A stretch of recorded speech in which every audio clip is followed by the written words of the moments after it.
Buenos días, el día de hoy vamos a explicarles la aplicación de la variable compleja en ingeniería. Nosotros estudiamos ingeniería mecatrónica y escogimos el tema de control y que nos sirve para facilitar la obtención de datos. Por consiguiente vamos a pasar a ver los siguientes temas y cómo aplicar esto. Originalmente, la transformada de Laplace funciona para la facilitación de la obtención de datos en la materia de control, debido a que en el dominio del tiempo no se puede obtener todos los datos. Primero tenemos que explicar qué es la transformada de Laplace.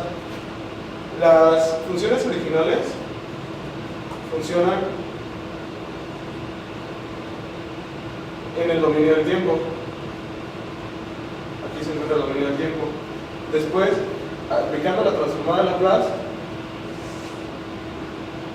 podemos obtener la función de Laplace. Esto ya no se encuentra en el dominio del tiempo, lo cual hace más sencilla la obtención de sus datos.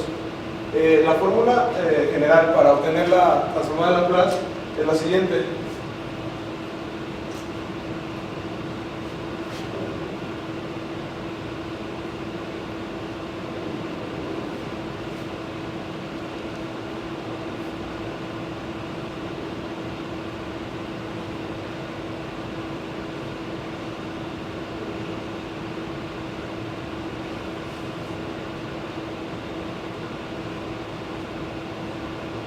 Bueno, esta es la fórmula general para obtener Laplace y bueno, aquí no nos dice mucho la fórmula, vamos a ver un par de ejemplos para entenderlo un poco más. Por ejemplo, el ejemplo número 1 que vamos a tener, si tenemos que la función en el dominio del tiempo es un escalón unitario, el escalón unitario se representa de la siguiente forma, tenemos que su gráfica es la siguiente.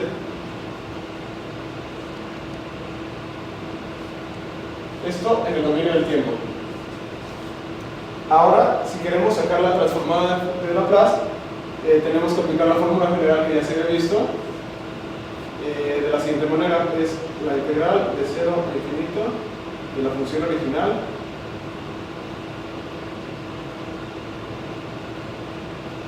por e elevado a la menos st con respecto al tiempo. Ahora vamos sacando la integral.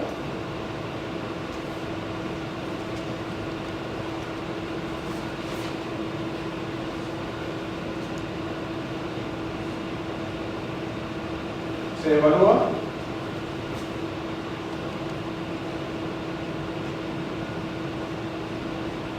Y obtenemos que la ecuación de Laplace de un simple escalón unitario viene siendo la magnitud del escalón sobre S. S es la variable con la que se va a trabajar para Laplace. Otro ejemplo que tendríamos sería el siguiente. Cuando se trabaja con exponenciales,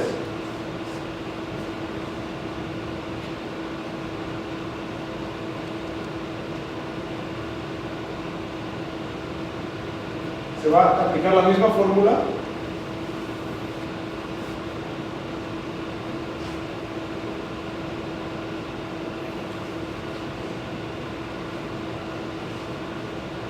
Primero vamos a sacar la constante que viene siendo la A. Ahora aquí podemos ver que por ley de los exponentes podemos hacer lo siguiente.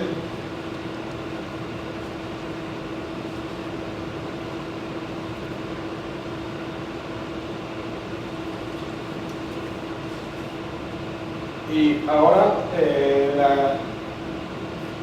resolviendo la integral, obtenemos que la respuesta es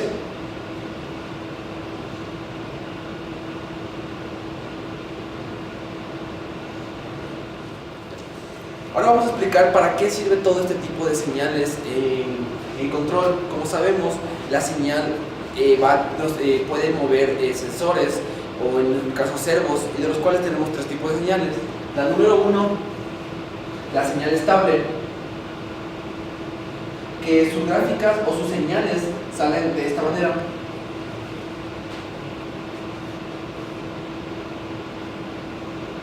O en caso de servomotores también puede salir todo recto. La otra, número 2, tenemos señales inestables, donde sus gráficas igual se ven afectadas exponencialmente. Bueno.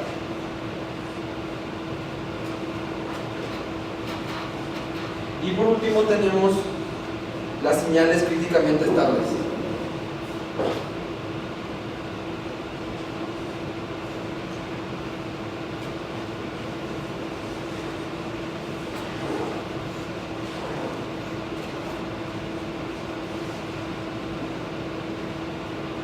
Bueno, todo esto está ligado a un solo factor, que es el dominio de control.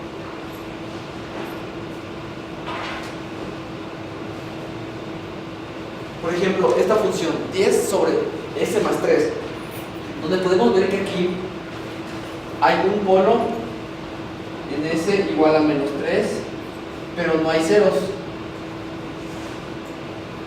Con lo cual podemos llegar a la conclusión que esta es una señal estable, que puede ser su gráfica así, así. Vas a realizar tres tipos de señales. Primero, la escalonada.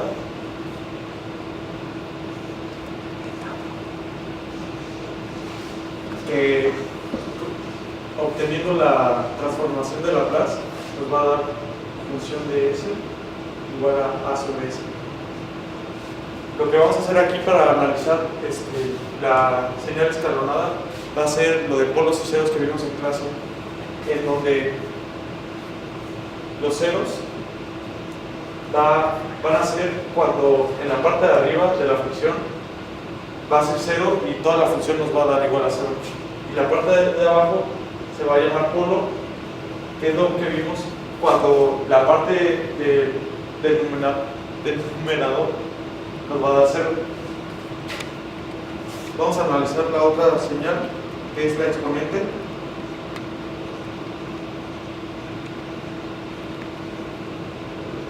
Con f de t igual a e a exponencial de menos a en función del tiempo, que después de la transformación de Laplace nos va a dar f en función de s igual a sobre s más a.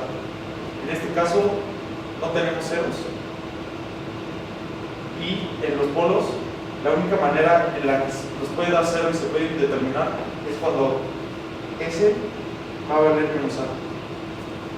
La última, la tercera, es la senoidal,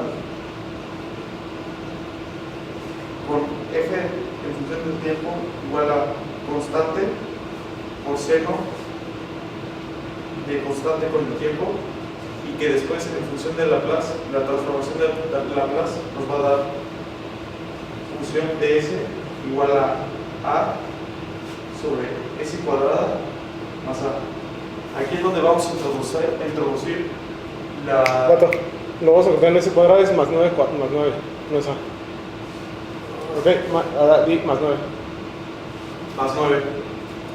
Aquí va a ser donde vamos a introducir a los números imaginarios, ya que no tenemos ceros, pero cuando queremos sacar los polos, tenemos que sacar s cuadrada más 9 es igual a 0. Vamos a tener s cuadrada menos 9. Sacamos raíz.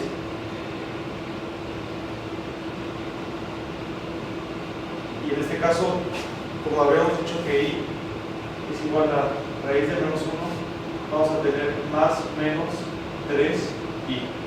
Porque de esta manera es lo mismo que decir que... Con esto concluimos cómo fue que aplicamos las variables complejas en la materia de control, en nuestra materia de mecatrónica, tanto teóricamente como experimentalmente.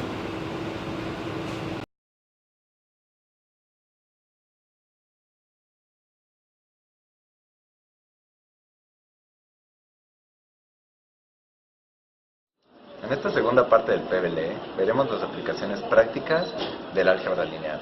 El álgebra lineal se puede usar en las carreras de mecatrónica, tanto como de sistemas digitales y robótica, es decir, del área de electrónica. El álgebra lineal se puede usar en todos los circuitos, siempre y cuando estos contengan más de un nodo o más de una malla. Esto para poder crear las ecuaciones y poder solucionarlos con álgebra lineal. Ahora nos toca exponer el tema de álgebra lineal. ¿Qué es el álgebra lineal? El álgebra lineal es una rama de las matemáticas que estudia conceptos tales como vectores, matrices, sistemas de ecuaciones lineales y en su enfoque de manera más formal, espacios vectoriales y sus transformaciones lineales.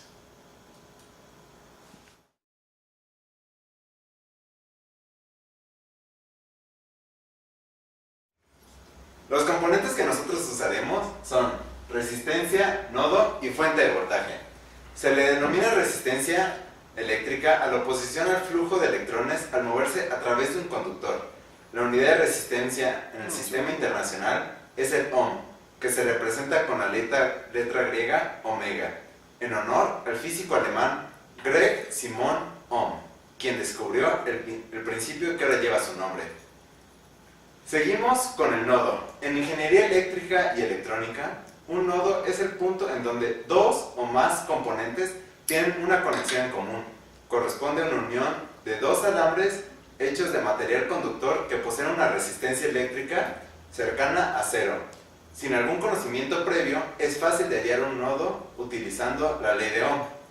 Por último, en electrónica, la fuente de alimentación o fuente de poder es un dispositivo que convierte la corriente alterna en varias corrientes continuas que alimentan los distintos circuitos, aparatos electrónicos a los que se conectan, es decir, computadoras, televisores, impresoras, routers o en este caso el circuito electrónico.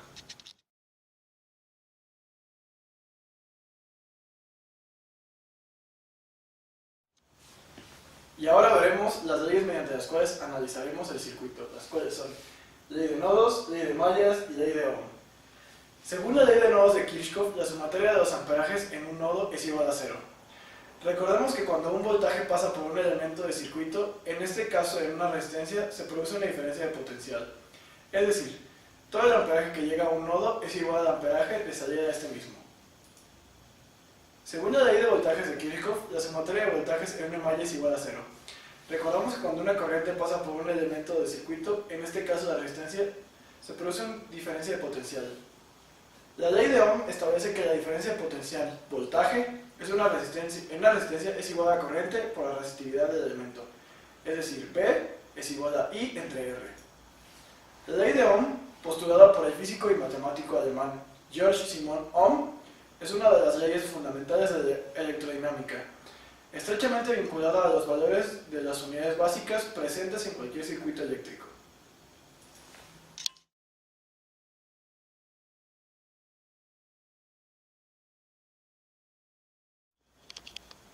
Bueno, y este es el circuito que utilizaremos. Como podemos ver aquí, tiene fuentes de voltaje y resistencias. Ahora, para la malla 1, que es esta de aquí, tenemos un voltaje de menos 1000 volts y de este lado un voltaje de más 1000 volts que entrarán dentro de la ecuación. Después tenemos una resistencia de 10 ohms aquí, lo cual sería 10 ohms multiplicados por I1.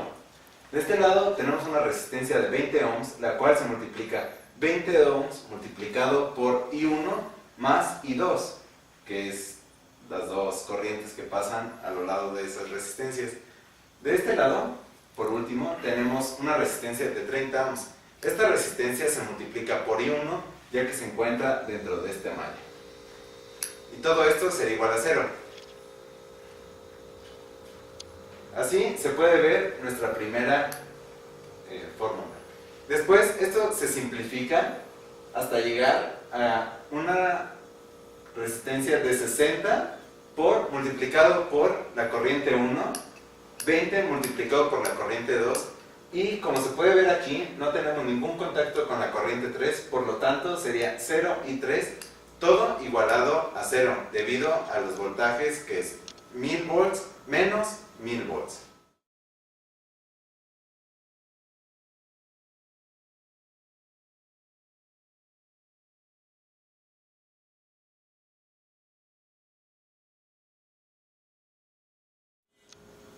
Y ahora explicaremos la malla número 2. Como se podrá observar, la primera ecuación de la malla 2 es menos 2000 volts más 1000 volts más 20 multiplicado por la malla 1 más la malla 2, más 15 multiplicado por la malla 2 más 5 multiplicado por la malla 1 por la malla 2 más la malla 3, más 40 por la malla 1, lo que nos da un resultado de 0 debido a las leyes de Kirchhoff que dicen que la suma de todos los voltajes, en este caso, es igual a 0. La ecuación 2 es 5 por la malla 2 más 5 por la malla 3 más 15 por la malla 2 más 20 por la malla 1 más 20 por la malla 2 más 40 por la malla 2, que es igual a 2000 volts menos 1000 volts. Esto es debido a que tienen contacto con las otras dos mallas, lo cual nos da estos valores. La tercera ecuación es 20 por la malla 1 más 80 por la malla 2 más 5 por la malla 3, lo que es igual a 1000.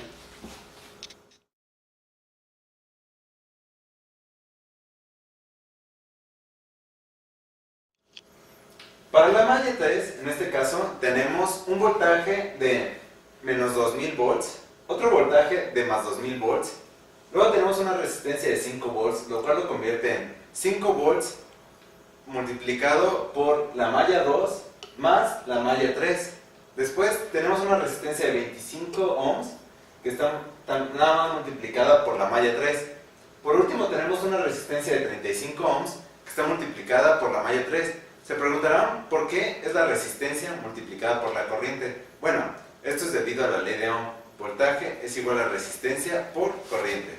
Todo esto da igual a 0. Para continuar tenemos 5 ohms multiplicados por la corriente 2, 5 ohms multiplicados por la corriente 3, 25 ohms multiplicados por la corriente 3, 35 ohms multiplicados por la corriente 3, y todo esto igual a 0. Por último, para meter en la matriz, tenemos 0 ohms multiplicados por la malla 1, ya que no existe contacto entre la malla 3 y la malla 1, 5 ohms multiplicados por la malla 2 y 65 ohms multiplicados por la malla 3, que esto da un total de 0.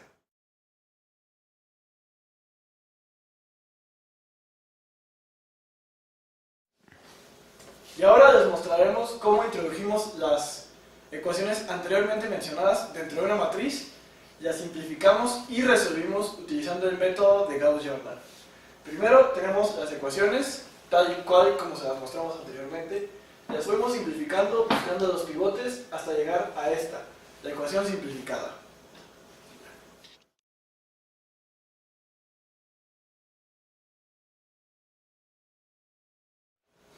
Al resolver la matriz obtuvimos tres valores para las tres corrientes que teníamos en incógnita. La corriente 1 tiene un valor de menos 4.57 amperes, la corriente 2 tiene un valor de 13.7 amperes y la corriente 3 tiene un valor de menos 1.05 amperes.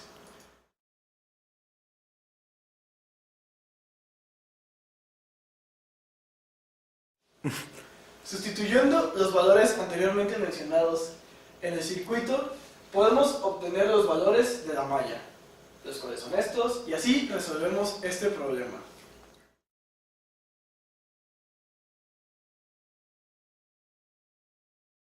Con el tema de álgebra lineal, como vimos en la presentación, nosotros utilizamos teoría en mallas. Sin embargo, puede ser utilizado también en teoría en nodos si se utiliza uno o más de estos.